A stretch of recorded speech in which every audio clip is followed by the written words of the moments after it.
This is OverDrive with Hayes, Noodles, and the O-Dog on TSN 1050.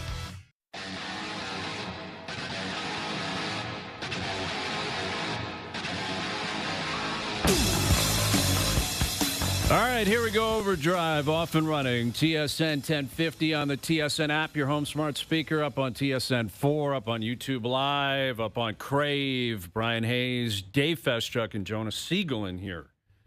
You guys having World Cup hangover? Everyone's had enough? You know what?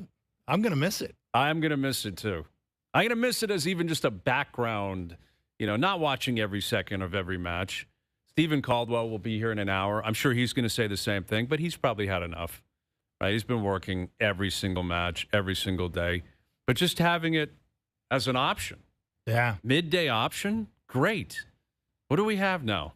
You tell me, Jonas. The Blue Jays, I guess. Oh, do we? Yeah. Do we? We have the Blue Jays. You know what's interesting, guys? Okay. In this city, it kind of felt like drunk for the whole World Cup. And this morning, we went for a walk. Just like hangover. Everyone's hungover. It was just quiet. There was no one out.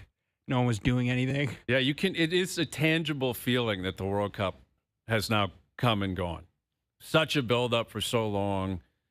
And I understand a cost comes with it and all that, but I don't regret it for a second. Hosting games and having, games in Canada and Toronto and Vancouver. Well, you're not a Toronto taxpayer. You live in the suburbs. I'm one of these Toronto taxpayers. I loved it. I loved having it. You're fighting City you Hall. didn't like it? We're paying the bill, though, Jonas. Oh, come on. You and I live in Toronto proper. I'll take it. Will you? It was just exciting. The games, you had fans from every nation, the jerseys walking around. Yeah. It was live. Thank the city you. felt amazing. Where's your civic pride? Come on, Dave. Look, I'm just saying. It's 60 million plus a game. Right. What do you want? More bike lanes somewhere in the city? Is that what you're fighting for? I'm not a bike lane guy. Trust me. No, look, Okay. I will say, look, I'm not trying to be negative. I'm saying it was expensive. It cost money. It may have cost been money. worth it. I will say, I was down at a few of the games. I was lucky enough to be a media member at a handful of those games. And that Portugal-Croatia game, the knockout game, the only knockout game in Toronto, was one of the best things I've ever seen in my life. Mm-hmm. And I've seen a lot of pretty good stuff. Yeah. That was unbelievable. And to your point, Jonas, the Toronto fans, and I'm sure there were some traveling fans too, but I think a lot of it was Toronto people or Ontario people that have traveled to Toronto. The fans were incredible, man. There was no nonsense. That's the beauty of it, is that, and I understand, obviously, everything comes with a cost. Anything you're going to do. Now, compared to what other countries have had to do to prepare, it was much less, right? Qatar was building from scratch. Yes. Where we had BMO Field. Yes, you had to add seats and scaffolding and security and all that kind of stuff. But that was the beauty of the North American World Cup, is all these stadiums had already been built and established. You didn't have to supply anything. You didn't have to start from scratch 10 years ago. But, you think about the memories that come with it, how long they're going to last, what it represented downtown, the anxiety leading into it, will there be riots? Will there be fights? Will there be... And to my knowledge... of course, there's some exceptions to the rule, but for the most part, people were just here and happy to be here and had a great time.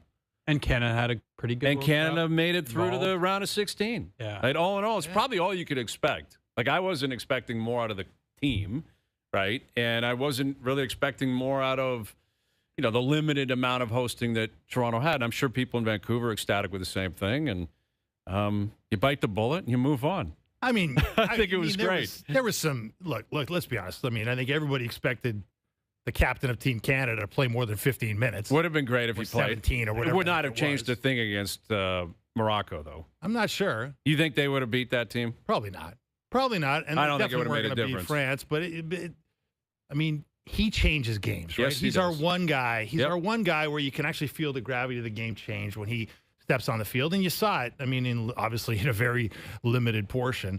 When he did finally step on the field, the game immediately changed. The ball was at his feet, and the defense reacts in a way that it reacts to nobody else with the Canadian jersey. So, there was that, but that, a pretty good run by Canada. They could have had two more home games if they would have won that. That was the bigger one, game. I think. Yeah. The Morocco game, that's a very challenging, team you're competing against. You're not at home anymore. You're on the road. the Switzerland match was the match where Davies really could have factored in. Because maybe you could have gotten a draw there, and then you're at home, then you're playing multiple games at home, and more can possibly come from that. Was that the one where he was available, quote unquote, to play? He was available, quote unquote, for the whole group stage. Okay. And then it turned out afterwards, Jesse Marsh goes, gotcha. I was just kidding around. He was a decoy, as if the Swiss were like losing sleep because Davies. That was cool, and I understand what he represents, especially to his own country and Croatians around the world. But like Ronaldo being here, Ronaldo scoring, at BMO Field. Like I was thinking about that. I'm like, the Argos are going to be practicing there in like 2 weeks. Like the Argos are going to be working on like their goal line set, playbook where Ronaldo set that place ablaze, a month prior to it. Incredible. Pretty incredible. And then from a Canadian perspective, I think it was honestly the Kyle Larin goal against Bosnia may be the most. I know Eustachio's goal against South Africa was significant, but the fact that Larin scored, it was the first match, BMO Field, all the dignitaries were there. It was in Toronto. I'll remember that. And listen, I'm not going to pretend as if this is going to launch me in to being a soccer fanatic. You're not getting an EPL team? I'll see you in 4 years. Like realistically, not for our national team. Like I think I have more at stake, and I know and I feel more connected to our national team. So when they play friendlies and CONCACAF matches, and we'll see what happens with them over the next 4 years. But yeah, exactly. I'm not an Everton fan now because of what happened at the World Cup. Right. I just don't have time for it. And I've said that for 15 years here at TSN. I appreciate the magnitude of the Premier League or wherever you want to be a fan of. Go for it. The Leafs will be back. The Raptors are here. The Jays are playing. The NFL, CFL. There's too much going on in North America. I'm not finding a team to be a supporter of in Liverpool. Like that's not going to happen because of the World Cup. Where are you? And anyone's saying that they are, I'm not buying it. Where are you on that? I'm a little more interested than I used to be, but to your point, what extent, am I waking up on Saturday morning? That's when it would be. Yeah, I don't there you go. No exactly. You're a lifer I don't know anything. Now. But like, I'm not. It's just not doing that. No, exactly, and that's just the reality of it. And here's the truth: if it worked backwards, they would have had a horrible first impression if the final was the first game, because that game yesterday was horrendous. Second half was compelling. No, they were once they got red carded and they were down a man. Like Argentina was blatantly playing for penalties. That's all they were trying to do. They did not have a shot on net for the first 87, 88 minutes. I don't think they finished with a shot on goal, did they? Well, they had attempts at the goal. Right. Yeah. I don't know if it technically got a difference goal. there. There is eh? a big difference. You like the expected goals there too. Well, Spain dominated. To their credit, Spain was the best team. The whole tournament, they were the best team. They deserved to win. And they absolutely dismantled Argentina yesterday. But it was supposed to be, or hopefully going to be, a big moment for Messi and chasing the golden boots. And he never got going. They never got going. And it really was a clinic from Spain. But to the point of entertainment value, it unfortunately wasn't there. No, it was a nothing game. It really was. And it was one of the only nothing games of the tournament. There were so many great games. Like England, France the day before was unbelievable. Incredible. An incredible game. And England, Argentina in the semis was one of the great games you'll ever see. Yes. In terms of, one of the all-time genius athletes that we will ever witness, just, doing stuff that Messi in the last 30 genius. Minutes was unbelievable. I mean, that right-footed cross that he threw across there to get the winner. I mean, people are saying that's like the greatest soccer play of all time. Yeah. He's a left-footed player. Right. He throws that across with his right foot perfectly on the forehead, perfect, like in a way that nobody else can do, it feels like. Yeah. And that was just like, I think that was the thing that I'll remember with this tournament. I don't think we've ever seen a World Cup, and maybe we've never seen a sporting event quite like this, where the stars were the stars, and they were just better than everybody by a mile. Mm-hmm. Like Messi was as advertised. Where Ronaldo comes to Toronto, finally scores a goal in a knockout game. Mbappe was incredible. Holland. I mean, this Erling Harry Haaland Kane turns was great. into the global celebrity Erling Haaland. That's right. Like he's as big as it gets now out of this tournament. Yep. And how many times do you ever go to a sporting event and say, these like the best guys, the highest paid guys, the guys who came as marquee attractions, they delivered, man. They really did. That's exactly right. It was, I think, the best team won. but the best players put on a performance for a month and a half. Yeah. And that's what you want at a World Cup. And it was an adjustment for especially, long-term football fans where 48 teams, hydration breaks, a halftime show at the You final. like that? You like Bieber doing a slow song I don't know at the halftime. I don't know. who signed off on Bieber. I with love the guitar Bieber, up but there? that was Yeah. a weird choice. Like, dude, when you get booked there, you're supposed to dance and have something upbeat. You cannot go James Taylor at the halftime show. Campfire tune. You can't do that. That's wild. Guitar guy at the halftime show of the World Yeah. Cup is a wild choice for Bieber. I couldn't believe it. I couldn't believe it either. Like, he's got so many great songs and upbeat, popular songs, and that's a good song. But dude, you cannot pull out the acoustic guitar at the Can you imagine they're halftime like, show. so Justin, what are you going to play? He's like, I was thinking about bringing out my guitar. Just, I guess, you get, sure? Get the bonfire. Shakira's going to come right next, and she's going to be Oh, yeah. popping. Well, Shakira, she pulled her weight. She did. She always does. Incredible. You can't miss with Shakira. You can't. That's She why always she was there. lands. Always She lands. delivered. But Yeah. I mean, I guess that's what you get if you're FIFA. You don't pay. You don't pay these people. They're volunteers essentially, and so Why was Madonna there? Does anyone have an answer on that? Don't know. Like, when was the last time? Like, in '94, I could understand that if Madonna was there. That was weird to me. And Ronaldo in his big jumpsuit, Just sitting there, smiling. like, that was bizarre. very strange. I don't know what was going Very on there. strange. Yeah, that was strange. FIFA does some weird stuff. You know what else I'll remember? I'll remember, is it Julian Infantino, the president of FIFA? Johnny, Johnny being at Infantino. 5,000 games. He was everywhere. How is that possible? private jet, baby. Yeah, I mean, some of it But was. why? Commissioners do that in the playoffs. Right. Like you do see that. Bettman will go from one series to the next. Adam Silver has pulled that off where he's been in Toronto for like a 12:30 tip-off and gets to Philly for a 7 p.m. tip-off. Right. But Infantino was everywhere. He was like every game, it's like, there's Waldo. There he is. There he is. He was at almost every match, or it seemed like it anyway. If there were multiple matches on the East Coast, he'd be there. West Coast, he'd be there. So he was well-traveled. Keeping an eye on the money.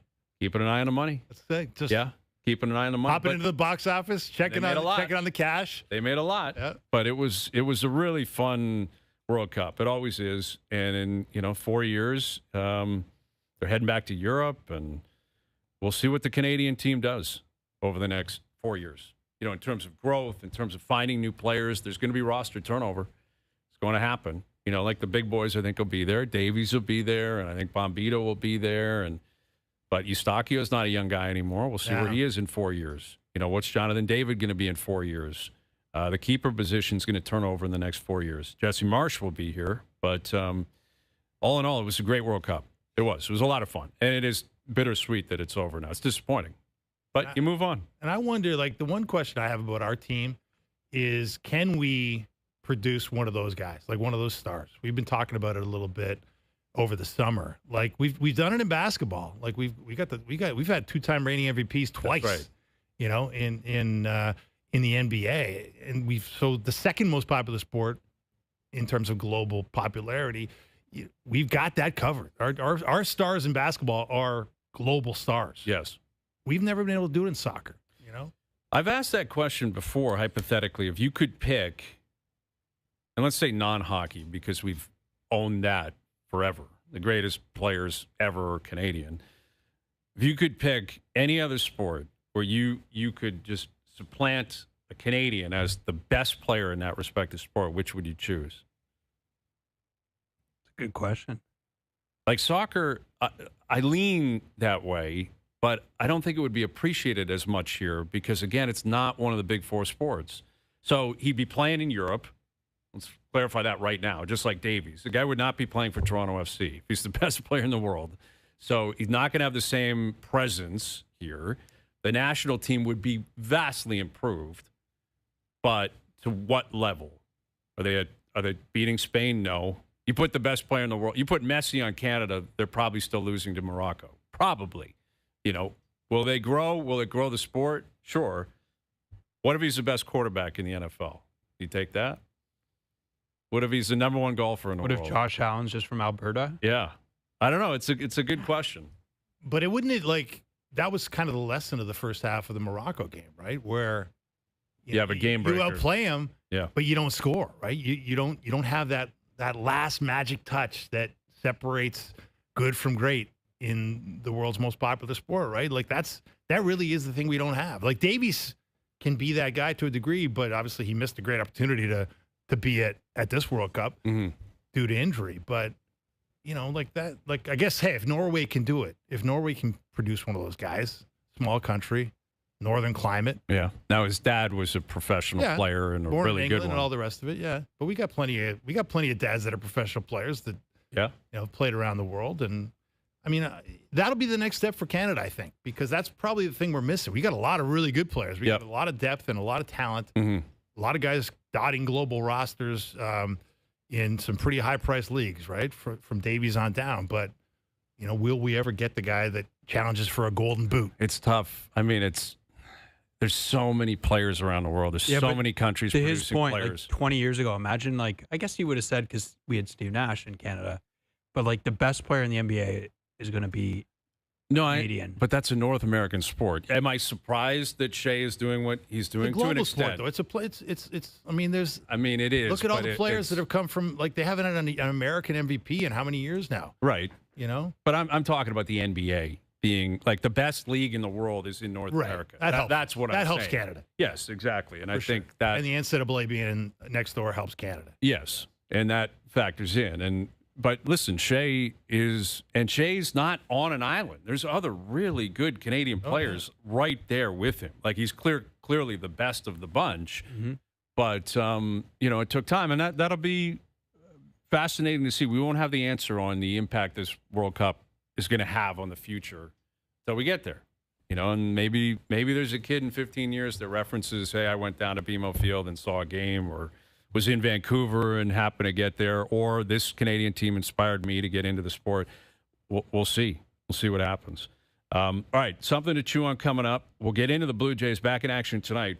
They got a 4-game series coming up with Tampa. Then they're going to Fenway for 3 against Boston. So needless to say, a fairly pivotal week. Best team in the American League East against the hottest team in baseball over the next 7 days. And they did not come out of the break looking overly inspired. They go on a heater down the stretch. Game 100 for the Jays tonight. So we'll get into their plans as we get closer to the All-Star break. What's going on with this team? How much turnover could we see, not just for the All-Star break, but next year? There are pillars of the organization where their contracts are coming up. So we'll get into the Blue Jays and what we can expect out of them this week and leading up to the trade deadline. Keegan Matheson coming up from the Dome. Stephen Caldwell will be in studio at 5. We're going to catch up with Stevie, look back on the World Cup. Overdrive continues, TSN 1050 and on TSN 4.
The Amazing Race Canada. All new Tuesday at 9, 8 Central on CTV.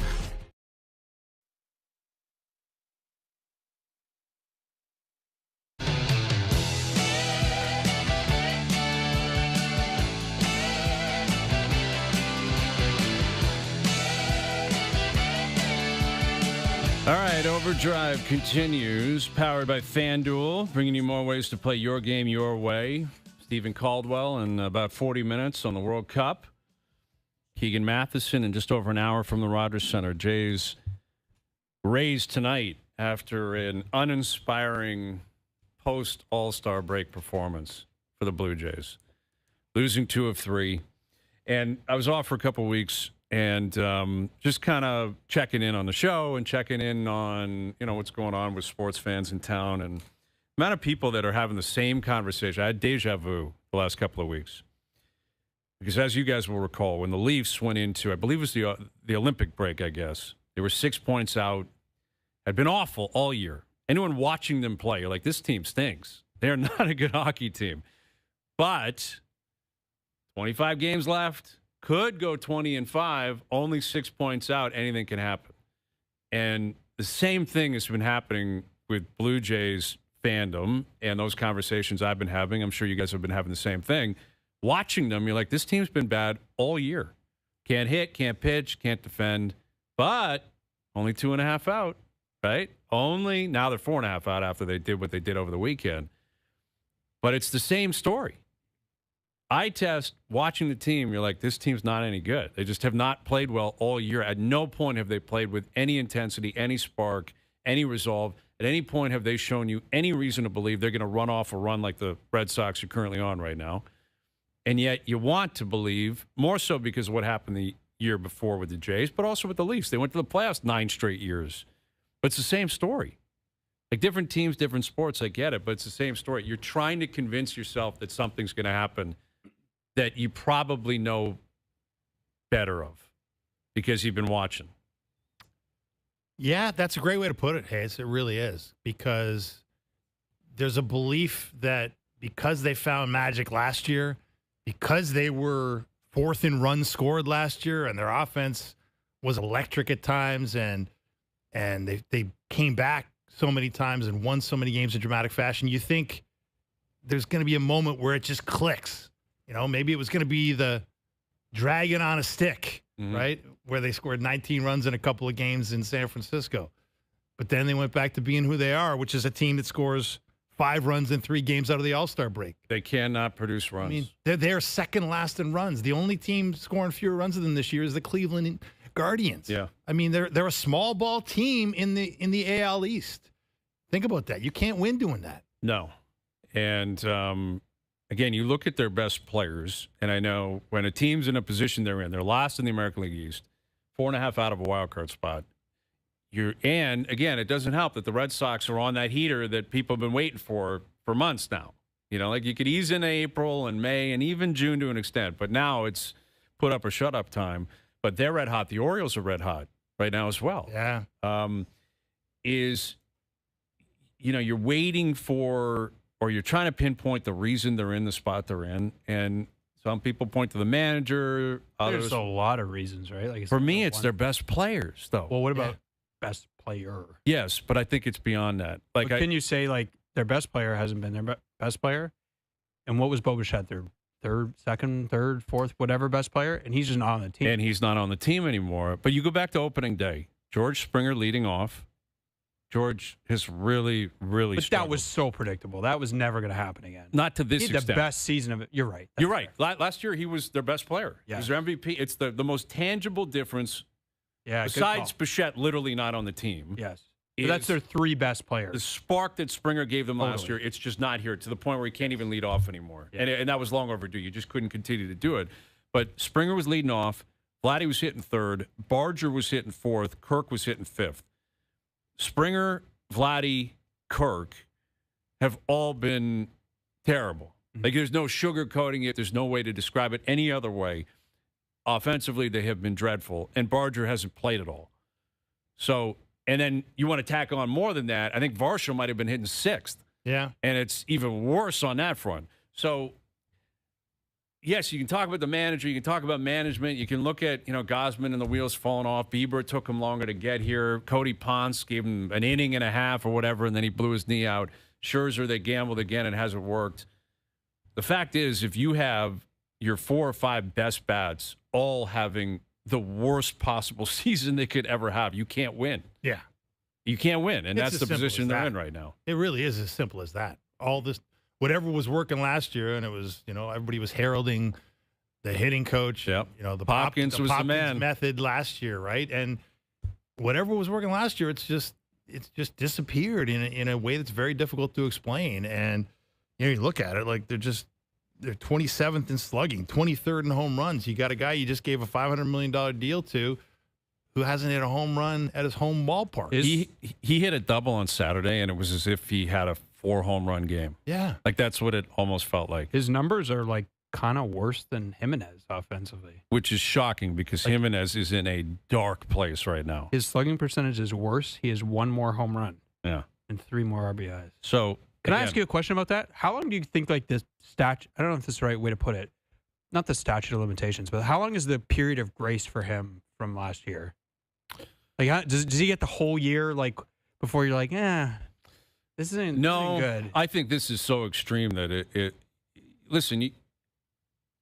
The World Series run is cemented. Like that. That Right. is. There's no taking away from that. Like that.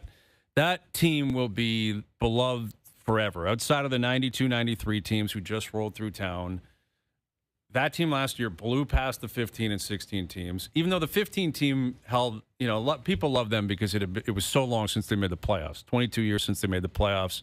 Likeable team too. And just a rah-rah team and a team that literally fought, and there was a lot of characters on that team.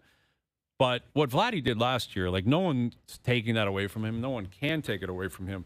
But this is such an extreme performance of ineptitude that he's got to own it. Like they're playing game 100 tonight. He has not hit a home run at the Rogers Center. It's shocking. It's a shocking statistic, like shocking fall from grace, considering what we just saw from him, which was quite literally, I think, the hottest bat maybe in Blue Jay history for a month. Like what he was doing, certainly in the ALDS against the Yankees, like it was just absurd watching him hit. Like it was absurd. It's almost hard to believe it's the same person, right? Because like when you looked at the swagger he had, Yeah. and the Yankees lose. Yeah, not a lot of that. David Ortiz isn't looking for him anymore. I mean, think about, but that was a moment where you thought, man, like they got a guy here, right? Like that, like it was like he finally cemented the fact that not only, did he look like he was worth the $500 million, it was like this guy is clutch. This guy will come through for you. I'm when built it for matters. this. I'm built for this. Yeah. He said it. Exactly. We're going to the World Series. I'm built for this. And so you're thinking to yourself, well, this is a great sign. Like this guy just took a step. This guy became a whole different level of player than you ever imagined he could be. And now he's back to being the guy that you understood why the front office was so slow to extend him all those years, right? Mhm. When is Vladdy going to get a deal? When is Vladdy going to get a deal? The reason was they didn't trust that he could be Consistently trusted great. consistently. Yes. And they knew he had talent. They just weren't sure if he could be that guy 162. And I think that's an important point to make because you ask about the statute of limitations on the kind of bubble around him after the playoff run. I wouldn't be surprised if next year he had a phenomenal season. Like, I don't think this is a sign that now the wheels have completely fallen off and he's just going to be terrible for the rest of his But he career. hasn't had like great regular seasons except for that one in He's had two. Dunedin. He's had two. A couple years ago in the second half, he was maybe the best hitter in baseball, close to it. Not Right. maybe Judge and Ohtani were maybe a separator. But you look back on his last 70 or 80 games a couple of years ago, he was outrageously good. Mm-hmm. But you're right. I mean, he had the year where he hit 48, and his numbers were absurd. But the years where he wasn't off the charts, he was still a very Yes. good bat. Right. It was still like 25 home runs. He's going to give you like an 820, 830 OPS, get on base a lot. That's not even close to happening. I guess what I'm asking is when do you think like the contract becomes like a bigger part of the conversation where it's like, man, this guy got like I think this is the first year of the contract, isn't it? It is. I'll give you an answer on that. when the new CBA spits out whatever it means, right? Like they're going to go into a contract negotiation here, the players and the owners. And I'm not bracing for a salary cap. It just doesn't seem to be in the DNA of the sport. And the Players Association seem to be rallying, and they're going to fight. But if it is, oh boy, if there's a cap, and it's like now you are a percentage of that as opposed to a percentage of a budget that can be a moving target. Great call. Then it becomes a different conversation. We've noticed that in the NHL. Yes. You notice it in the Changes NFL. right away. Changes everything. Yeah. But all of a sudden it's like, oh, man, they can't keep that guy because of you. Where they used, like the Jays this year, ownership they have spent money. That conversation has been thrown out for years. They have not been shy to spend money. They have not lost players because of money. Like that hasn't been the case. But this contract, that's going to happen. Like it's going to happen where guys are going to leave because they're not going to pony up the money because Vladdy's got it. But look what's happening in the larger sports world, right? Like MLB owners are looking at the NBA owners. And look what the NBA owners just did in that CBA a few years back, where the executive director, cap, basically. they basically implemented a hard cap with this second apron system, which is making teams like the Boston Celtics say, "Oh, we had a championship team. Guess what? We don't anymore because it's too expensive." Yeah, and so and then you're looking at Tom Dundon trying to do everything the cheap way in both the NHL and now in the NBA with the Portland Trailblazers.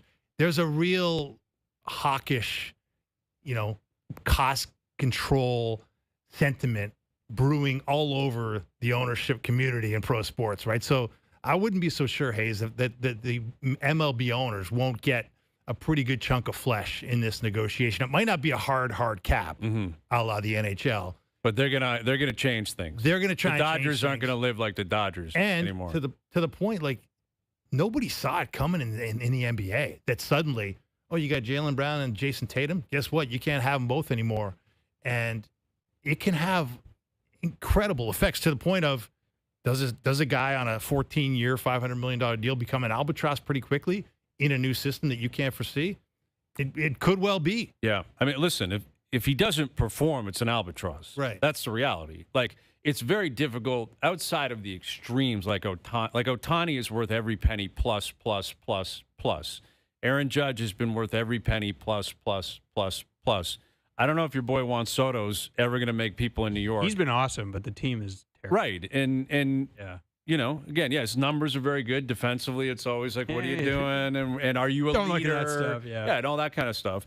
But it's tough. When you get a big contract, it's tough to live up to it. But you obviously, Vladdy is the first one that would admit this is not acceptable. Like, he's got to be a million times better. But he's not alone. And listen, regardless of what happens with the CBA into the future, and we're going to get to the trade deadline here in a moment, you look at it, like there's some real like building blocks of the organization that are going to move on. Mm-hmm. Like, I don't think Gausman's coming back.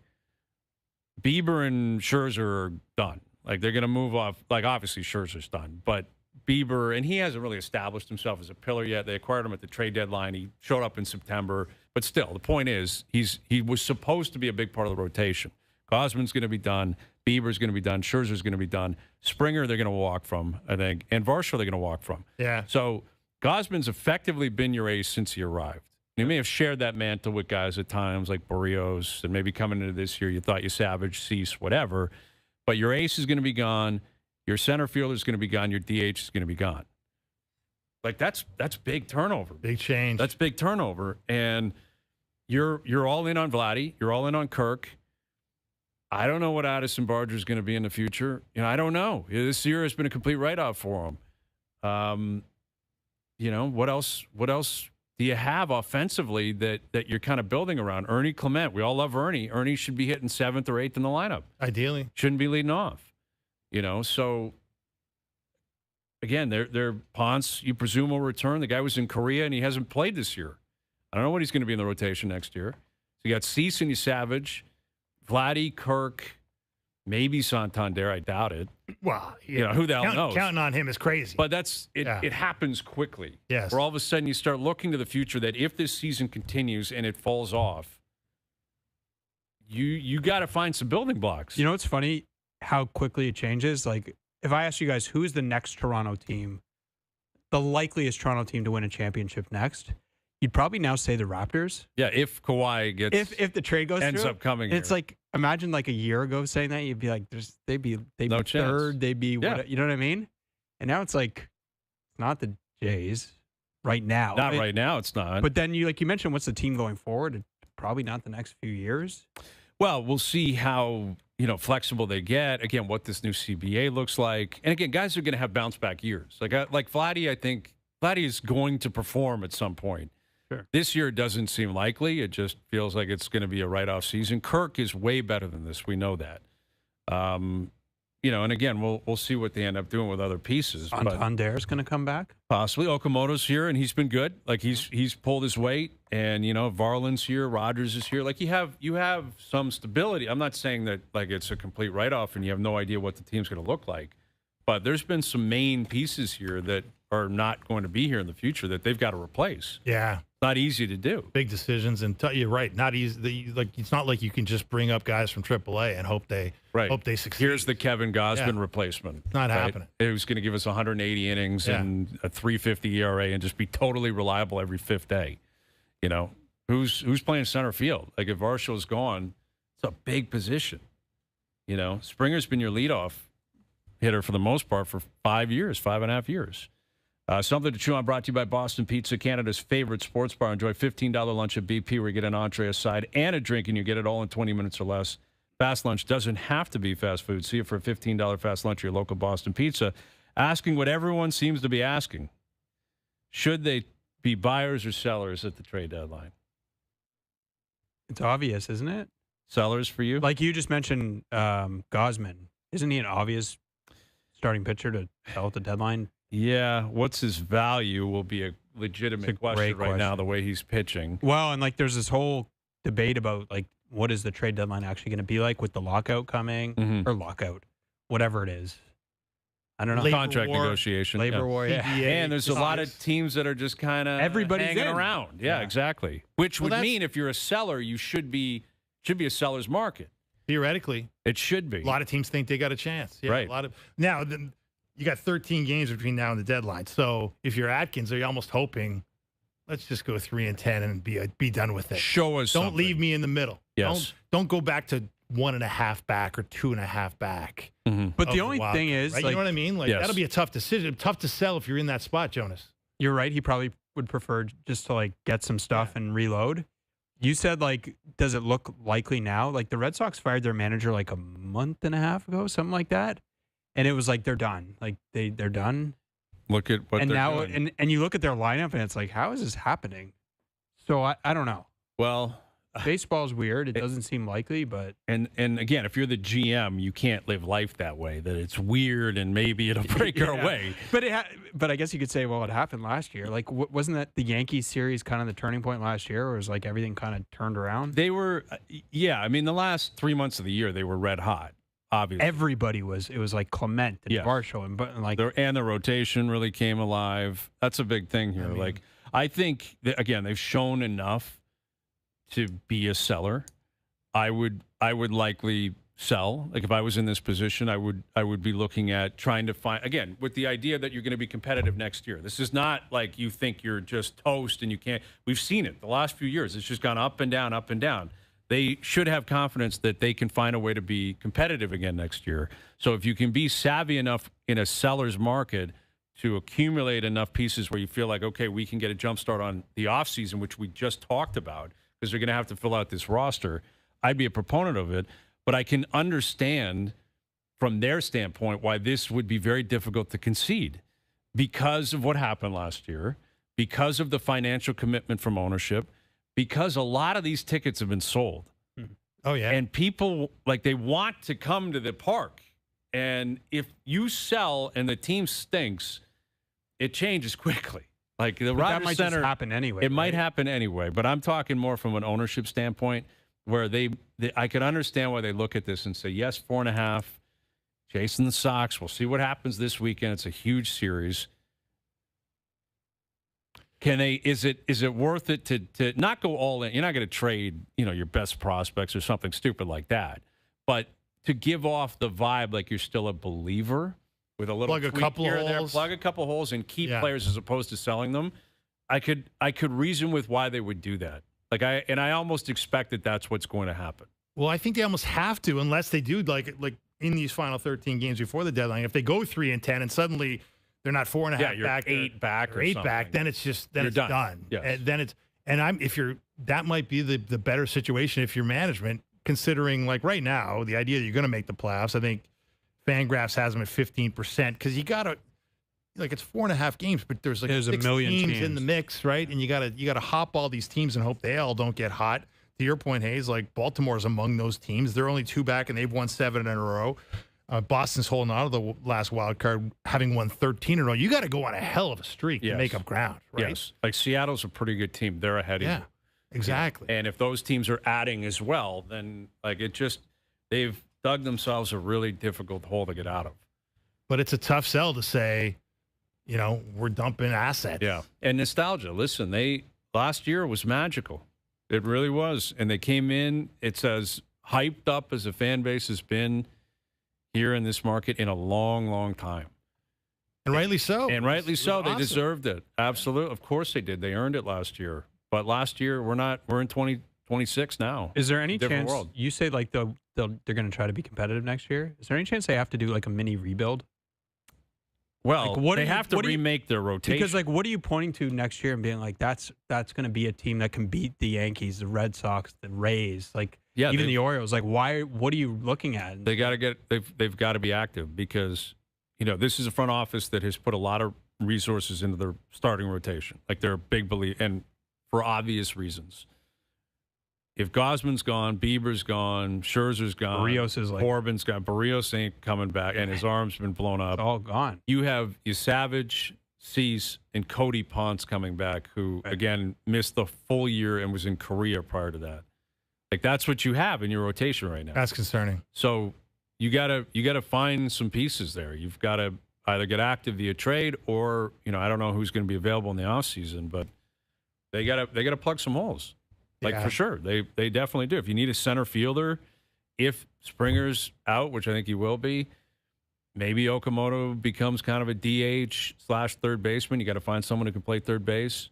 It's a lot of holes. There's some things they got to do here. Not easy. No. Not easy decisions, and there's not a lot of easy answers on any of those fronts, right? Right. And is Barger playing every day in right field?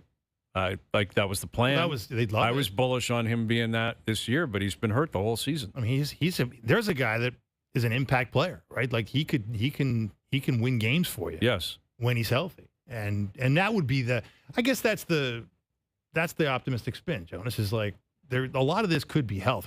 We may find out that Vladdy's back is worse than advertised, right? Because it's hard to explain how a guy. Well, and just how he looks. Yeah. Like some of the swings are just like, what is happening? It feels like it's got to be more than just a slump, right? Like it feels like it can't just be a bad year, can it? I mean, maybe it can. Maybe it's just they just got in a bad rut and couldn't get out of it. I think the worst possible scenario is that last year was the outlier. Yeah.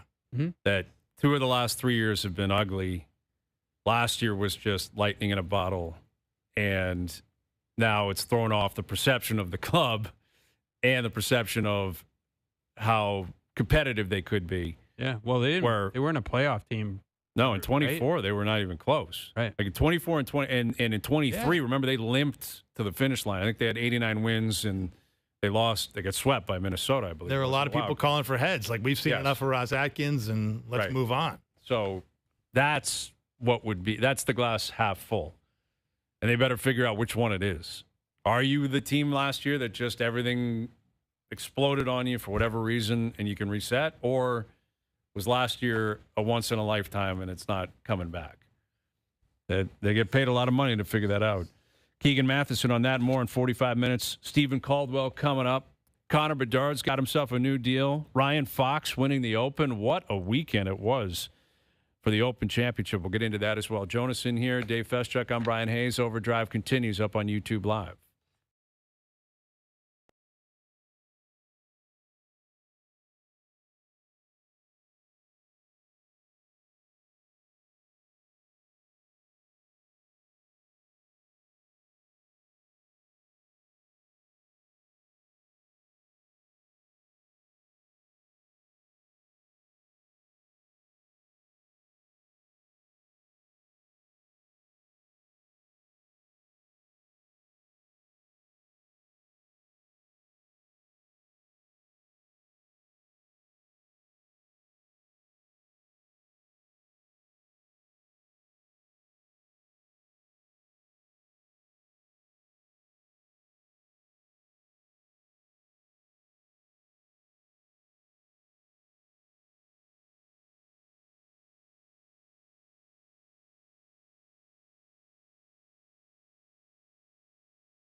to OverDrive with Hayes, Noodles, and the O-Dog. All right, Stephen Caldwell coming up.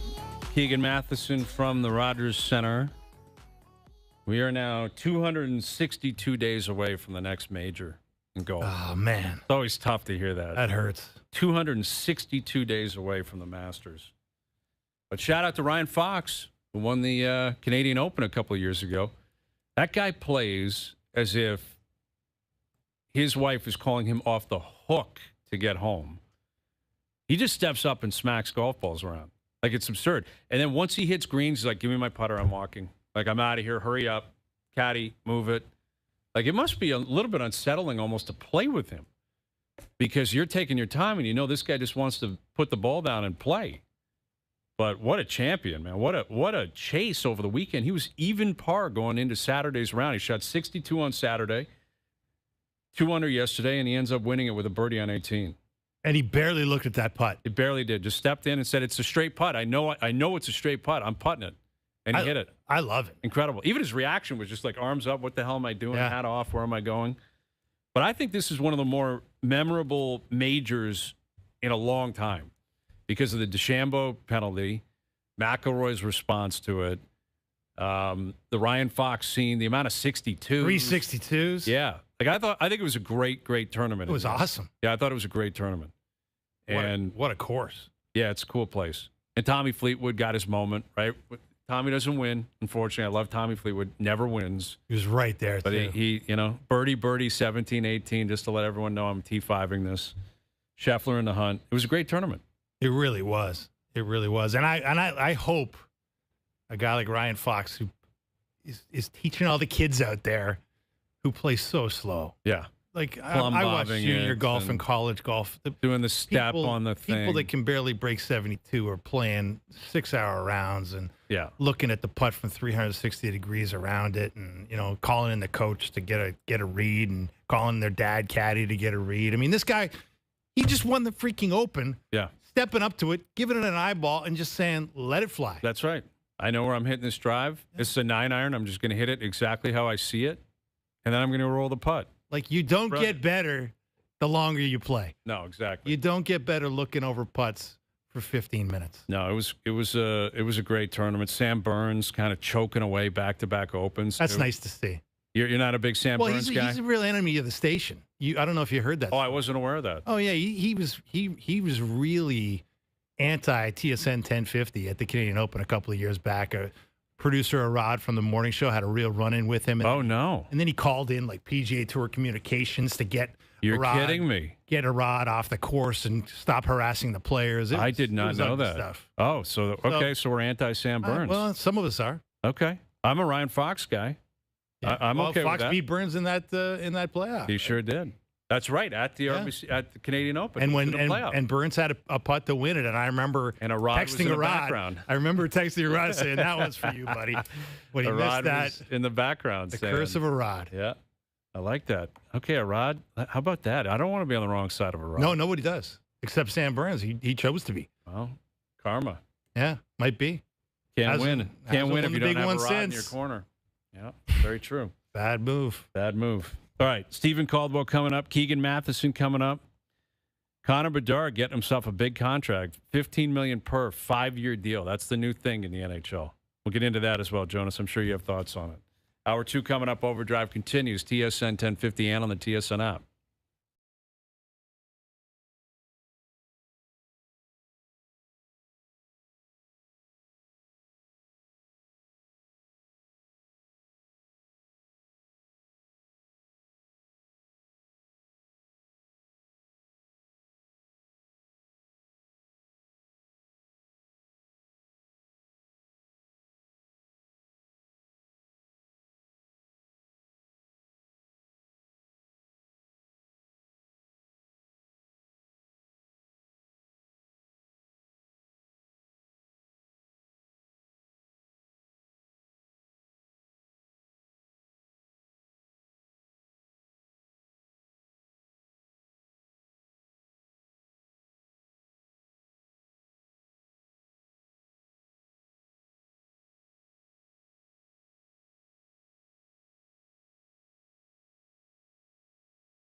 Go!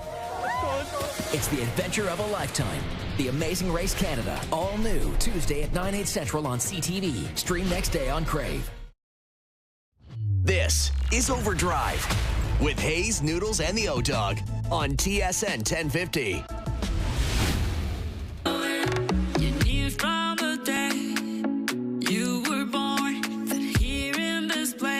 Hour 2 OverDrive continues, powered by FanDuel, bringing you more ways to play your game your way. We'll get into the Jays race series starting tonight. Keegan Matheson from the Dome coming up in about a half an hour.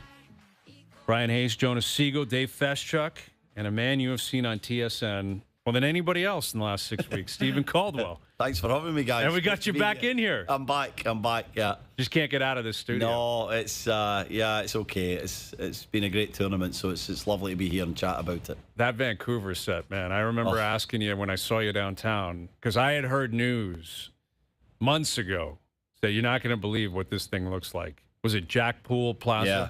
How cool was that? Like with the background and just being in Vancouver for that long, it must have been really fun. Yeah, it was absolutely spectacular. It was just such a beautiful set, and obviously it was outdoors as well, which is a nice thing. You guys know what it's like being in the studio consistently. If you're indoors and there's no natural light, after a few days it gets you. But you had the mountains in the background, you know, you had the water, you had the seaplanes. And then as the tournament kind of went on at Jackpool Plaza, we started to get a crowd in front of us as well, which was really cool. It gave a great atmosphere to some of the games there, especially Mexico, a Colombia game there, a couple of other South American teams. 3,000-4,000 would come to the square, you know, to the plaza. It was so amazing. Good, and we had such a great time. Vancouver was a brilliant host. For every nation that was there. I know Canada played the 2 games there, but every nation was enjoying the city. It's such a beautiful city and a small footprint, so everybody was just crammed into that little 10 blocks, you know, in and around Granville. It was fantastic. Yeah, it looked really great. And I mean, our experience in Toronto, we were talking about it last hour. We had a blast here, of course. And there were a lot of memories that came out of, you know, the World Cup. But what do you take from it now that we're through it? Now that you look back on it, like what will be the lasting kind of imprint for you? Well, I think about it first and foremost from a Canadian point of view, and I think we put on a tremendous show in Toronto and in Vancouver. I think back to, what was it, probably 5 weeks ago when we were leaving Toronto after the Bosnia game. Kevin and I were getting the flight to Vancouver for the next day, and we were sort of looking at each other saying, can it be better than that? That was unbelievable. We were a little apprehensive that Vancouver was going to feel the same way as it did in Toronto, and we weren't disappointed. It was magnificent in Vancouver as well. First game that we had there, Australia-Turkey, was fantastic. It was half and half in that stadium, and it was great atmosphere. And then Canada played Qatar, of course, which was a special game. The goals rained in, and Canada played so well. And even that Switzerland game, the way that the crowd was trying to suck that ball in at the end of the game. So we're a little jealous when we watched Portugal-Croatia. We wanted to be back for that one. Good. Yeah, we watched it and we enjoyed it, but we were jealous that we weren't there in our kind of home city. But we had such a time in Vancouver. So the show that Canada put on really stands out to me, the way that we welcomed the world and we showed how hospitable we are as a nation, but also how much we love the game of football, soccer, whatever we want to call it. And I think that was the most important thing. And then I think a little thing to add to that was probably the performances of some of the smaller nations. You know, we were expecting Norway to be pretty good, but they were incredible. Really added to the tournament. Beat Brazil, of course. Cape Verde. Well, the story of the tournament for me, the way that they played as a team and took Argentina so close in that knockout game. So many stories, so many great games, and such a great experience to be part of. And yet, you know, the best seem to always rise to the top in this tournament, right? There's never a fluke winner at the World Cup. And when you watched that game yesterday, like, what was your level of surprise that Spain was as absolutely dominant as they were? Not surprised, actually, Dave. I was hopeful that Argentina could put up a fight. Argentina had been my pick for probably a year now. Just thought they could have done it again. And I thought Messi still had the performances that we saw in him. So I thought with that experience and the know-how and, you know, the dark arts that they use, I thought they could go all the way because I knew they could win in different ways. But I underestimated how good Spain are. And I think they started slow. They always start kind of slow. And they're not... a great team against smaller nations. They're better against the big boys because of their control. And then watching them kind of develop through the knockouts, and obviously the way they beat France, preparing for that final, I had a lot of conversations with Kev and Luke, and I'm like, I just don't know how Spain can lose. I just don't know how anybody can break them down, and that's how it turned out to be. Of course, Argentina were nowhere near the best and focused too much on spoiling the game. But if they had came out and played them, it might have been 3 or 4-0. That's the reality. Spain are the most complete team in the world right now. They systematically defend, attack, control as a team, and they brought their best football as the tournament progressed, and that's always a good sign. The winners normally get better as it goes along, and I think Spain did that. So did you see it from Messi's perspective as he ran out of gas, ran into just a team he wasn't capable of breaking through with? His teammates didn't do enough to put him in a spot to succeed? Because I think a lot of people were waiting for that. As someone without a dog in the fight, I was kind of banking on a magical moment, especially with Mbappe scoring a couple of times the day before. You're like, all right, the golden boot, and didn't think he was going to score a hat trick again in the final. But when you see what happened like 4 years ago, that final was maybe the greatest game we've ever seen, or close to it. Yeah. What did you see out of Messi that didn't allow him to pop yesterday? Well, I think we've got to recognise that final was a shock. That's not normal. Like 4 years ago, France, Argentina, that was the best final of all time. And normally these finals are really tight. There's not a lot in them. So we expected that kind of game. We knew that Argentina were not in the place to come and play Spain and be open. So the game plan was actually quite good in the first half. But I think they had to, at some point, break out of that and try and be progressive. And the opposite happened. They got further and further back. And I think a lot of that the credit has to go to Spain, because they did such a great job of keeping them in their defensive half, Argentina, and just giving them no outlets. And Messi is outstanding. He's special. He's mercurial. But he needs the ball, right? He's not at a point now in his career where he can go get the ball and he can go and sort of run past 4 and 5 guys. He's got to get the ball in his key spots and he can still do the damage.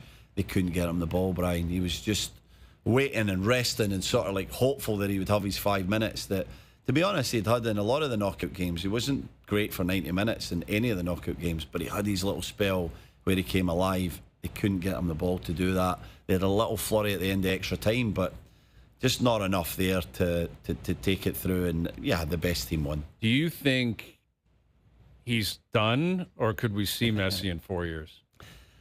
43, playing in a World Cup. He walks around for 90% of the match. I know. And it's in Argentina, right? At least the opening game 4 years from now. If it wasn't Messi, I'd say not a chance. Absolutely ridiculous. But he is ridiculous. He's someone that does the extraordinary. So could he? Yes, he could. I don't know if he's got the appetite for it. He looked really broken after the game. We saw him crying on the pitch.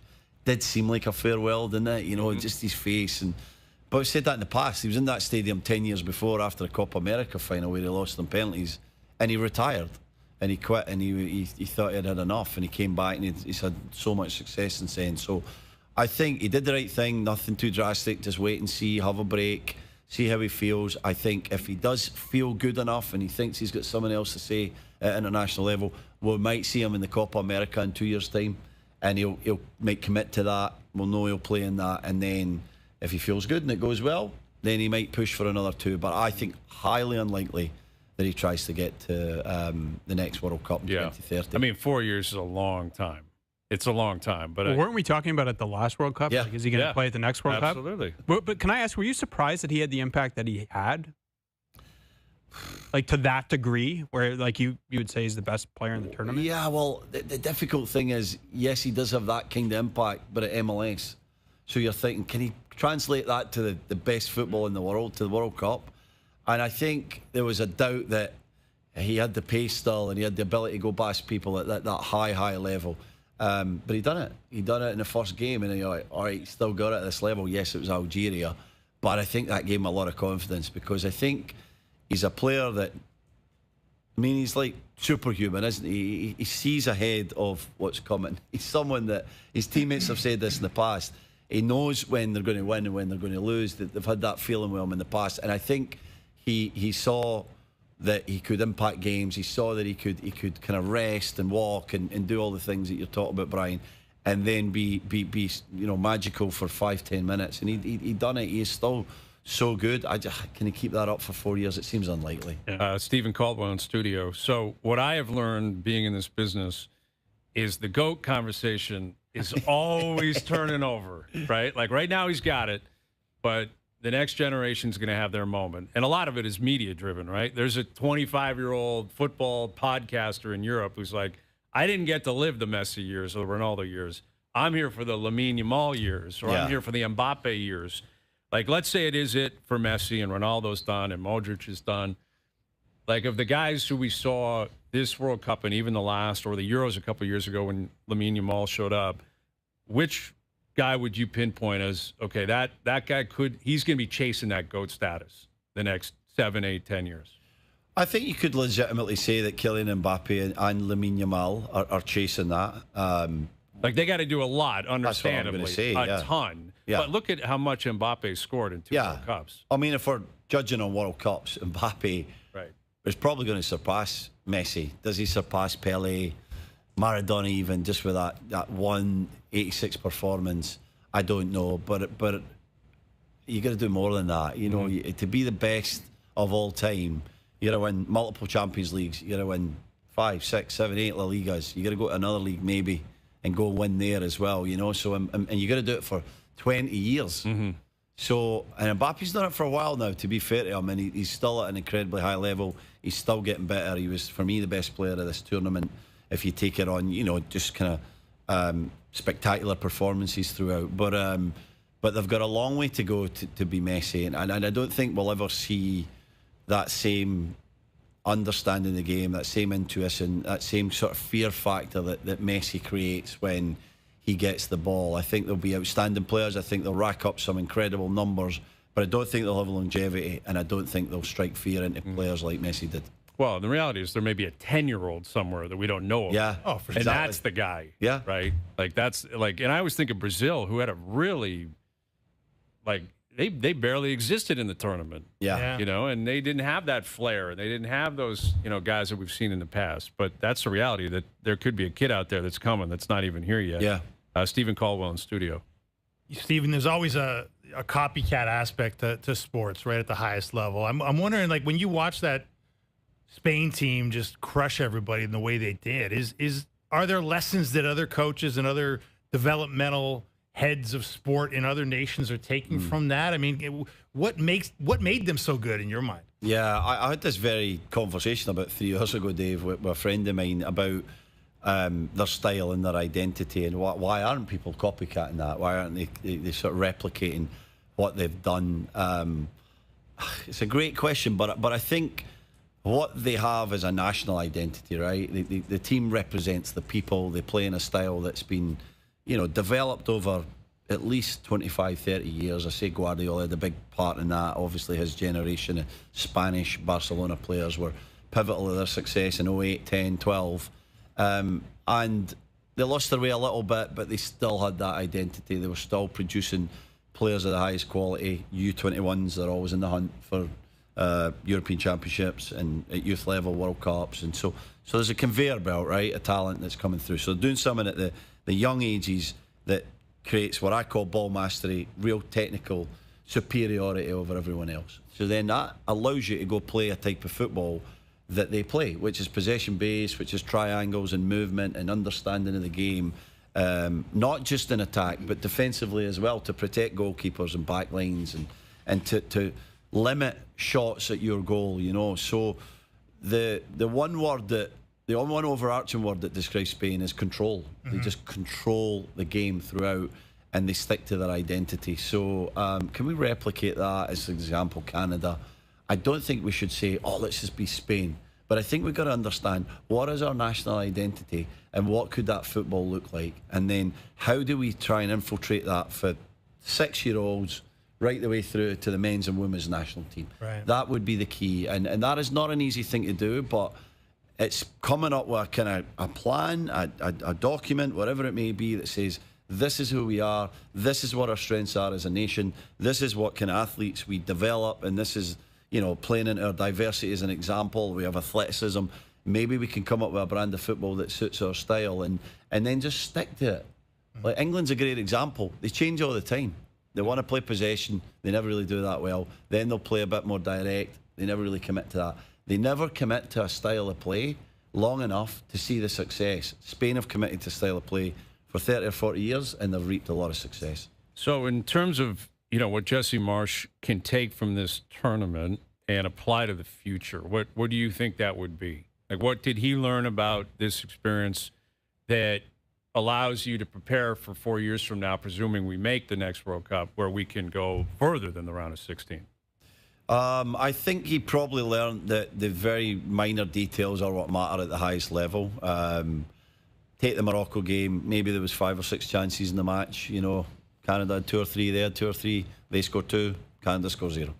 Or 3 in the end. They got that third goal, which I always forget about. But they were clinical when it mattered, and they sort of got through the difficult spell. So it's just understanding that at the highest level, moments in a match really matter. Now, is that an experience thing, or is that a quality thing? Is that trying to put our athletes in more pressurised situations, whether it be with the full national team or through the levels? As I said, if you're competing at that high level through the youth ranks, then you get a better understanding of what it's going to be like when you get to the full level. So I think we're kind of close. I think we did really well, but I think we got to demand more. Like I think Jesse will ramp it up. He'll demand more for these guys. He'll demand that they go back to their clubs and that they push themselves even further.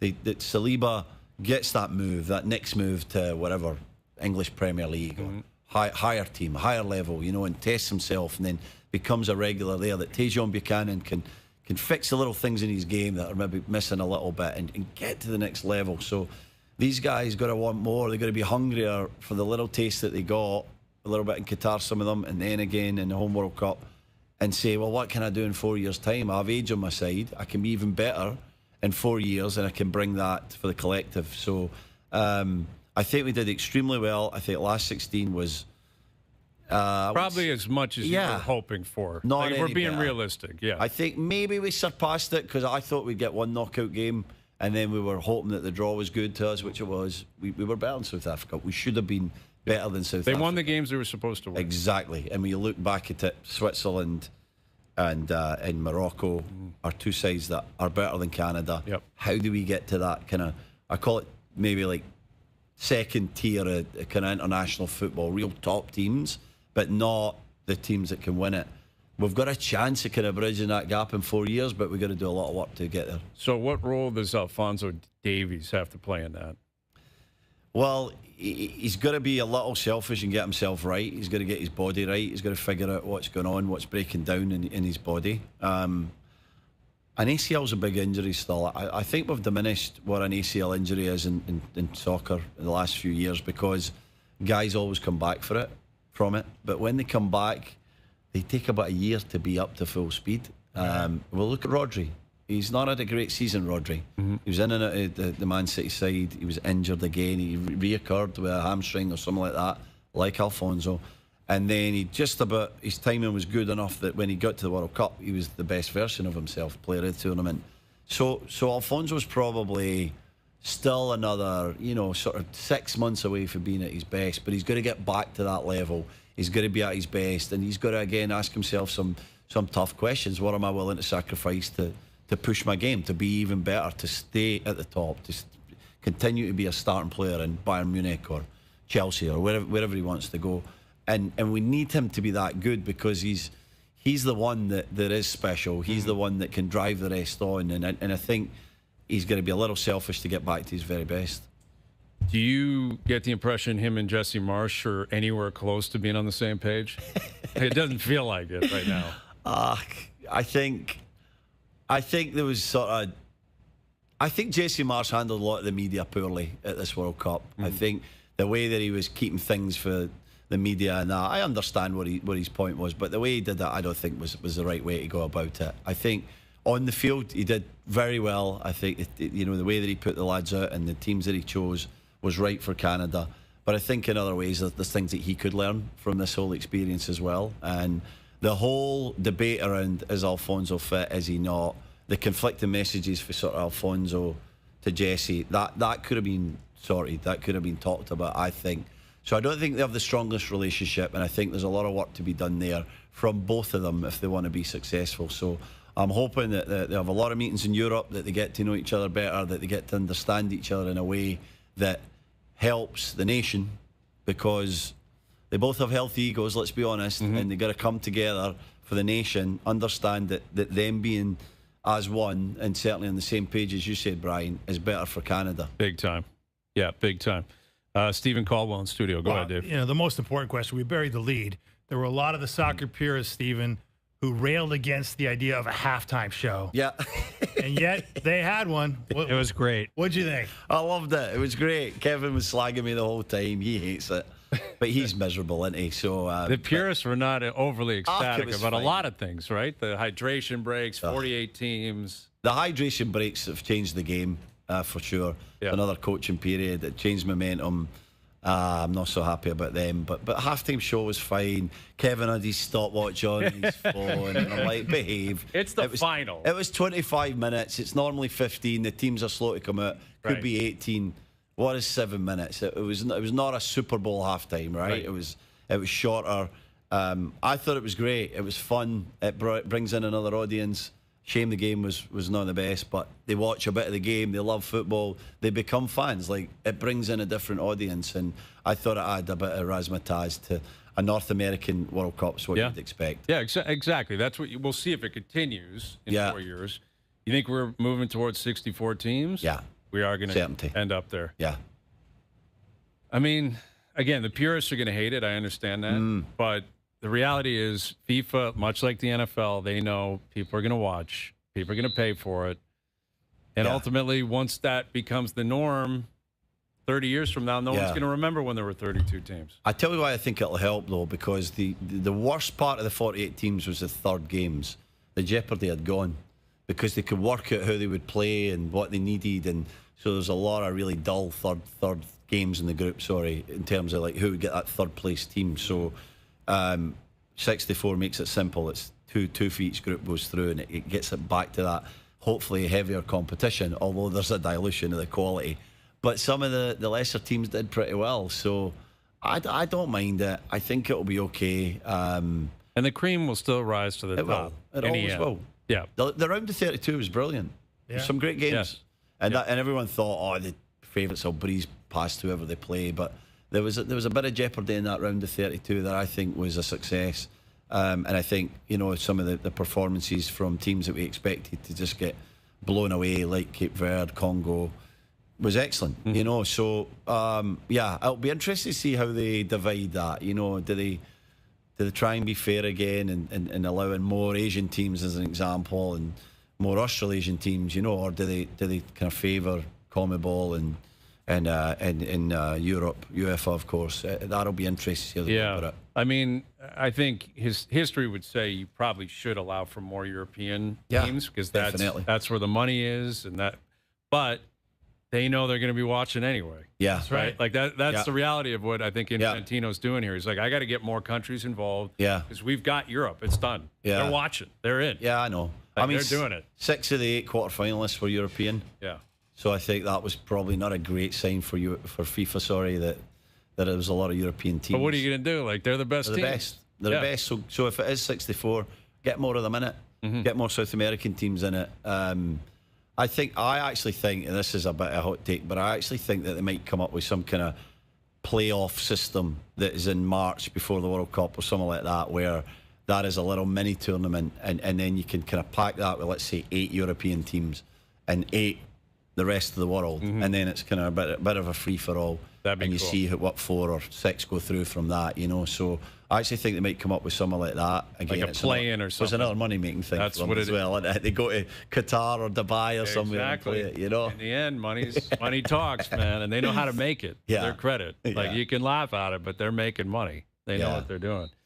All right, Stephen. Well, phenomenal job. Like you and everyone involved. It was absolutely incredible to watch, and it's too bad it's over. Yeah, can't believe it's over. I know. I saw you downtown 6 weeks ago, just getting started. It's amazing. Felt like yesterday. Yeah, it really was does. Great fun. We had great fun, and you can't happen with a casting crew and people in the background that make it so special. You guys know that. So big thanks to everyone involved. We put on a great show. We put a lot of work in, everyone involved. So, yeah, what an experience, and we'll take it forward, and we look forward to the next time. Can't wait. Absolutely. Great seeing you, Stephen. Thanks for guys. coming in. There he is, Stephen Caldwell, joining us here in studio. We got Keegan Matheson coming up. OverDrive continues up on YouTube Live.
Back to OverDrive with Hayes, Noodles, and the O-Dog.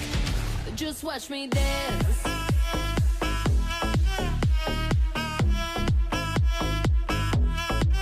Just watch me. All right, best bets coming up later in the hour. Keegan Matheson will join us in a moment. Can we get into this quickly, Jonas? Like, this is such a Jonas comment. I've known you for 20 years, and Oh, man. I'm not even surprised anymore, Dave, No. because we were talking about your summer plans. You said you just got back from Italy. You had a blast. You go over there a lot. Asked you, did you fly into Rome? You said yes. Then you proceeded to say, I'm not much of a Rome guy. Not my favorite place. Don't love it. First time I've ever heard anyone say that. But I'm not surprised. I like off the That's beaten your path approach. more stuff. How can you not like Rome? Again, I was there, like I told you, I was there for like half a day. And I was like just off a flight. And I had like a half a day just to like explore. Enough And to, it was 5,000 degrees. And I don't like all the, it was cool. It just felt like I was in a museum. well, that's kind of what And it is. I like- What's not amazing about that? I don't know. Like, I liked it. Hmm, I didn't love it. okay. That's fine. But some That's of the shocking, but it's But not when you coming see, from you. but to your point, like when you see the Trevi Fountain, you're just like, oh my god. Yeah, Spanish Steps. Yeah. Like Colosseum. That's, yeah. It's The Vatican. Pantheon. Did you get to the Vatican? I did not. See, that's a big one. You got to go to the. Got to do the Vatican. I don't like crowds either. Well, That's a then problem. That's the That's a problem. with problem. Rome. I understand that Rome would not be a great place if And you know you're what the thing is? anti-crowd. When you go to places where no one speaks English, and then like I came back to Rome and everybody's like speaking English, it kind of takes you out of it a little bit. Oh, okay. And I was like, So you're so cultured in the countryside. What? You that- speak Italian? I've been trying to learn a little bit. Have you? Okay. How's it going? See. All right. Eh. You're getting there. One Rome pit stop at a time. Anti-Rome. Not a Rome guy. Not a Rome guy. Wow. You might be the only one. Yeah, that's probably the Greatest first city on the thing. planet. You know what I saw last night? Keegan's going to join me in a moment, or us in a moment. I want to ask you about this. I've been playing slow pitch baseball, and I thought of you because Dude, try drag I don't bunt. drag bunt. You couldn't do it. You wouldn't get on. I'm not They'd fast Throw enough. you out. I don't think I have the dexterity to pull it off. Mhm. Last night, there was an open base. There was man on second. I was on second, man on third. An intentional walk in slow Wow. pitch. Wow. Last night. Who was the slugger? It wasn't you, Well, was he was it? a ringer, actually. Okay. Yeah, it was a ringer that we brought in from another team who is like kind of the superstar of the league. But absurd behavior to give a free pass to a guy in slow pitch. By the way, you've It was- enraged Joe from the bridge that you don't like Rome Oh, of on the course. group chat. Anything Italian, though, Joe from the Bridge takes personally. Yes. Like, I you love. would think he was. I love Italy.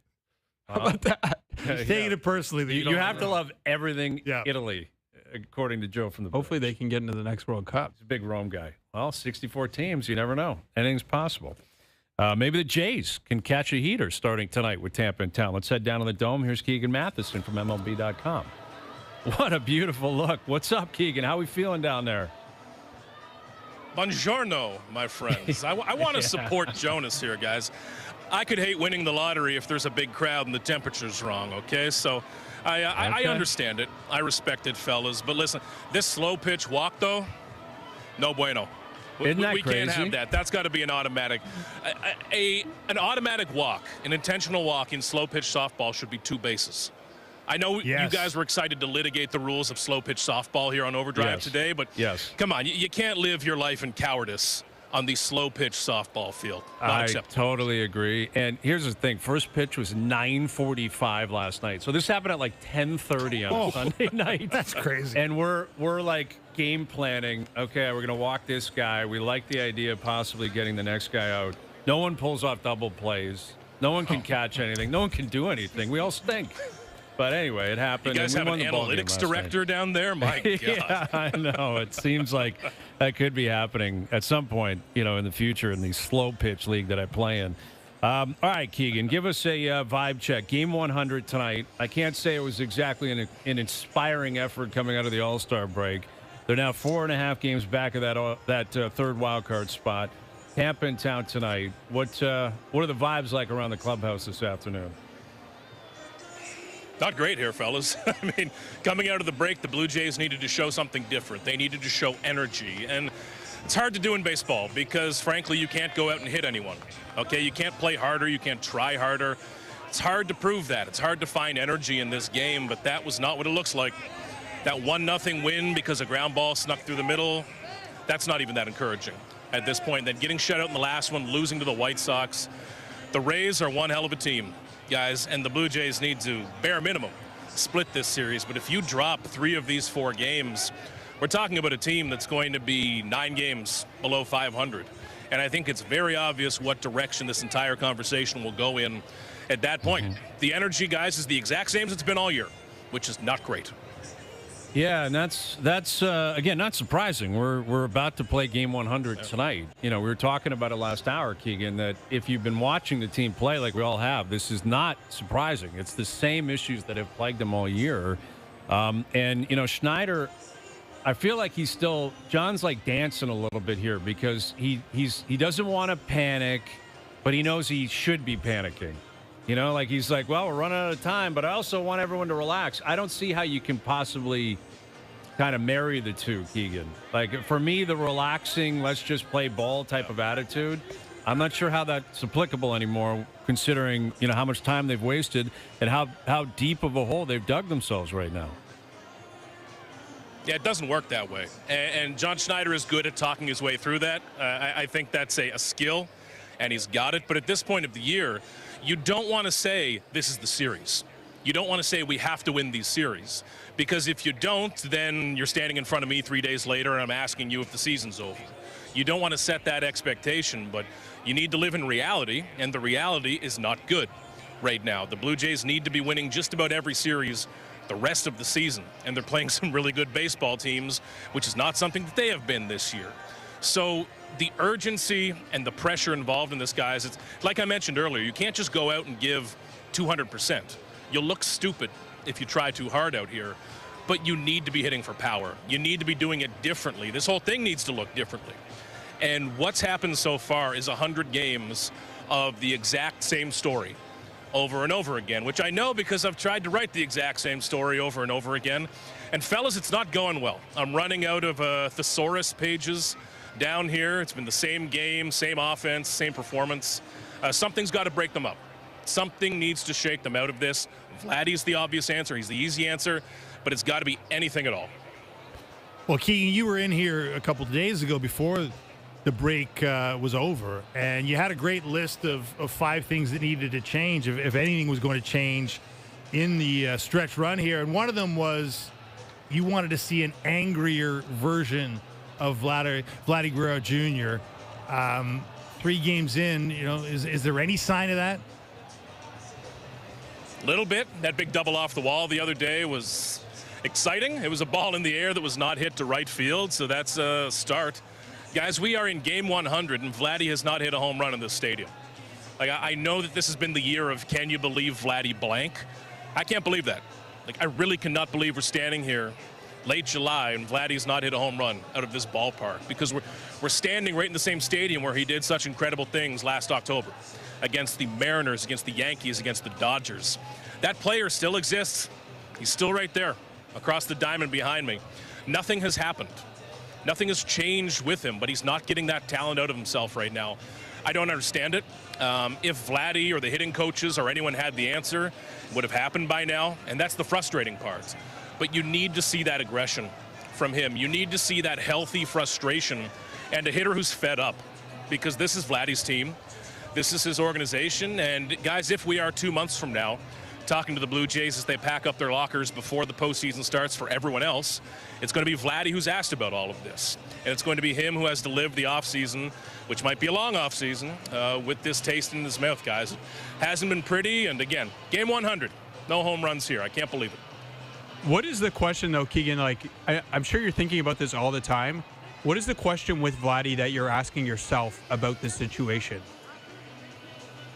Yeah, Jonas, for me, it's why the swing does not look as explosive and aggressive as it did last year. Like, everyone can imagine those great Vladdy swings where his hips and his body flip open so violently. And that's where his power comes from. Like, think of Jose Bautista. Jose Bautista is not 6'6", 280, okay? He's a smaller built guy.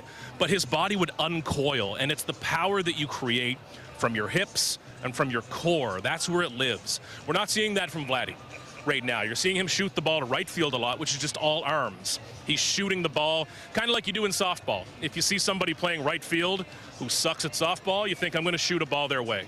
Vladdy is letting that swing go right now, where he's guiding it out to right field. That doesn't work. That's okay if you are 5'8", 160. Vladdy ain't that guy. Okay, he needs to be absolutely unleashing on balls. And if that means that you end up missing and swinging through strike one and looking a little silly, whatever. I'll take that. You need to take some risks if you're Vladdy, but I haven't seen that explosiveness. I haven't seen his hips fly open and that big, aggressive, risky swing. You got to take some risks right now. If it backfires, whatever. You weren't in a playoff spot anyways. You need to take some risks right now. With Keegan Matheson, so another night where Ernie Clement will lead off tonight. Alejandro Kirk will hit 7th tonight. How long of a leash do you see that having in terms of Clement being the leadoff guy? Do you think that's just going to be the case the rest of the year? And Kirk, you know, we're well aware of what he's doing at the plate, but him hitting that deep into the lineup is not something I think anyone saw coming when we started this season. No, the Kirk one's worrying for me, guys. Ernie Clement leadoff, I like it. Have a guy who puts the ball in play, someone who is aggressive. I like Ernie's approach, and if you put Ernie's approach in some of these other hitters, I think this goes a lot better. But Alejandro Kirk coming back from that fractured thumb guy, when you look back through the history of players who have come back through fractures in their thumb, I'm saying that like it's a fun thing to do, okay? I just don't have much else to do. But when you look at hitters who come back from fractures in their hands, the power isn't there. It takes another year for that power to come all the way back, because you're talking about the hand muscles, the wrist muscles that are still for a month, maybe while they're immobilized. That doesn't always come back. The throwing is another thing. We've seen that be a bit of an issue with Kirk. But the power isn't quite there. Now, Kirk is not a 30 home run hitter, but he's a 12 or 15 home run hitter who needs to be hitting line drives. We know he's not going to beat out a single ground ball, and that's okay. He's a contact machine. But the contact needs to go somewhere, and I don't see the strength, that natural strength in him right now, and it's something that unfortunately takes a little while to come back. So, Keegan, 13 games between now and the August 3rd trade deadline. Hayes was, pointing out a really interesting scenario about the future with this team is that, whatever this season becomes, and obviously it looks like it's becoming something that you'd rather forget. There's a lot of uncertainty in the air with this team with the pending unrestricted free agents of, George Springer and Kevin Gausman and Max Scherzer and Shane Bieber and Dalton Varsho. And it's a long list of guys who are core pieces here. Can you foresee a trade deadline sort of strategy where they attempt to look ahead and say, okay, this year is done, but we got to get back to competitive as quickly as possible next year? And we're going to have holes to fill. I mean, could you see that sort of being their trade deadline philosophy at this point?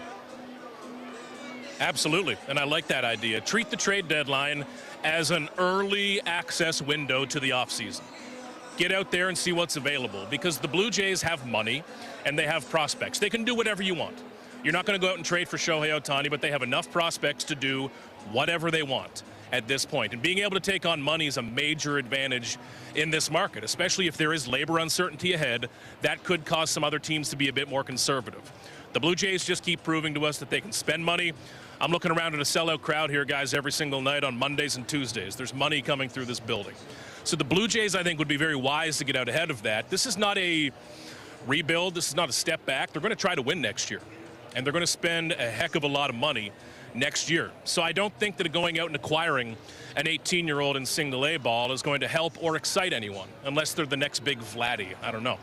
But I think that going for older, more mature prospects is one play, or going out and buying. Even if you don't think it's to make a run this year, go out and find a pitcher who has 2 or 3 years of control left. Go out and find a center fielder for next year and beyond. Those things could be available on this market, and springboard into something. Like, I really like that idea. I like that aggressive thinking.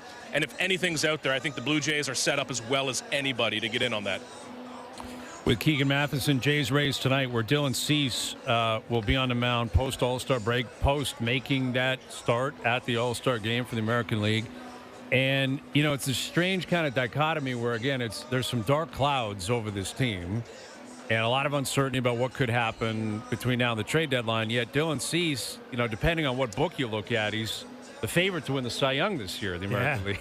So, I mean, there is that positive, right, Keegan? Like how great Cease has been and how they have him on term. And, obviously you want team success, clearly. But at a minimum, him chasing a Cy Young could continue the kind of compelling storylines down the stretch if this team continues to fall off when it comes to the win-loss column. Yeah, it ain't all bad, fellas. Come on. There's one or two things going right around here. And when you look at the offseason, this is what amazes me or maybe confuses me even more. Dylan Cease, amazing signing. Fantastic signing.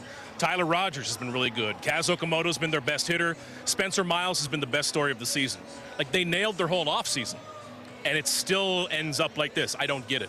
But Dylan Cease has been fantastic, guys. And when it gets to the end of the season, there will be 30 voters who vote on this. It's not about who has the most WAR, the most whatever. There are voters who vote on this. Dylan Cease's path to this is probably having Cam Schlittler stumble a little bit. But that raw number of strikeouts, if he gets up to 250, 260, 270 strikeouts, that gets pretty undeniable at a certain point. And if Dylan Cease can avoid the blow-up starts down the stretch, I think he's got a legitimate, really good shot, guys, to win this. And to take a run at some strikeout records that beyond Roger Clemens and his 2 incredible years, which nobody's ever going to touch, he could be in that next level. Gosman, Robbie Ray in his Cy Young year. Man, it's just fantastic. It's like you're facing a closer for 7 innings straight. Keegan, great stuff, buddy, as always. Enjoy yourself down there. We'll do it later in the week.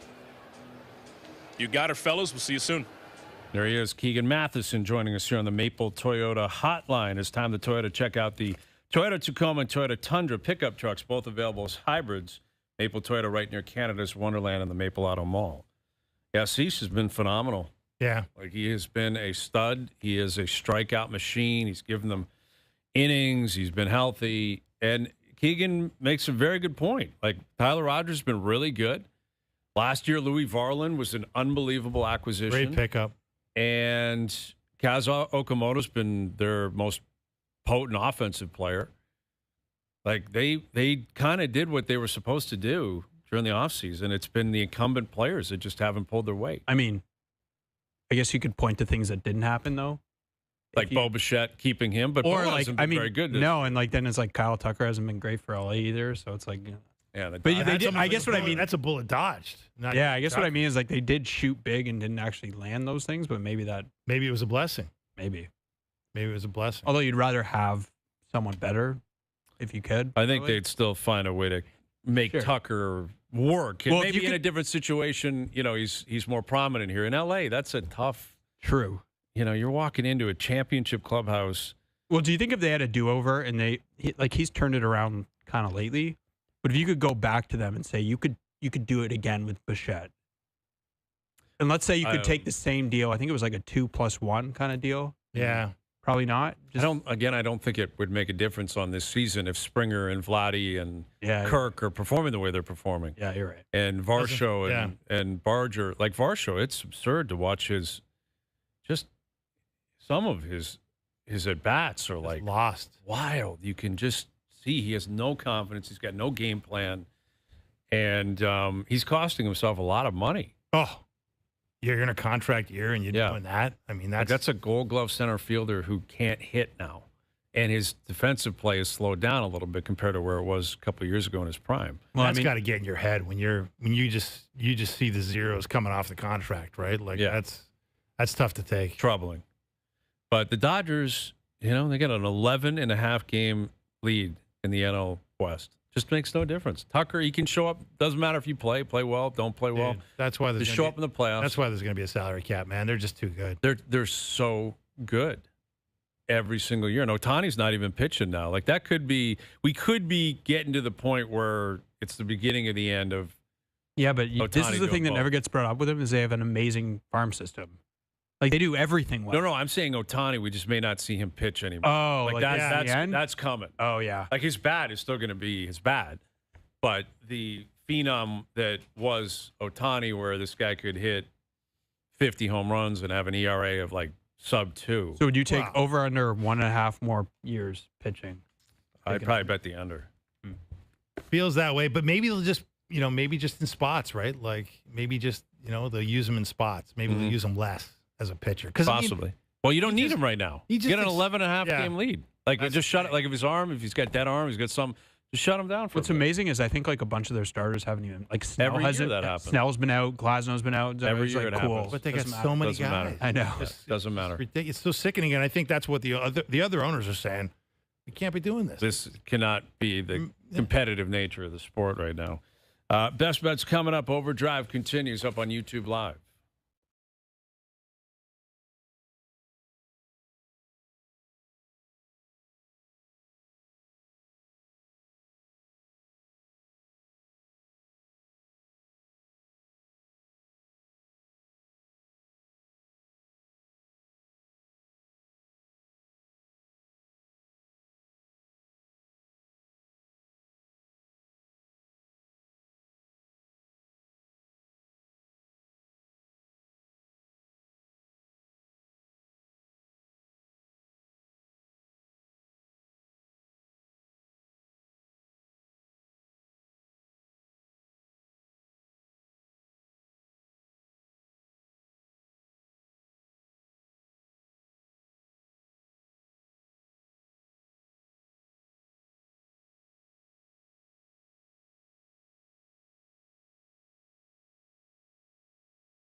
Now, back to Overdrive with Hayes, Noodles, and the O-Dog.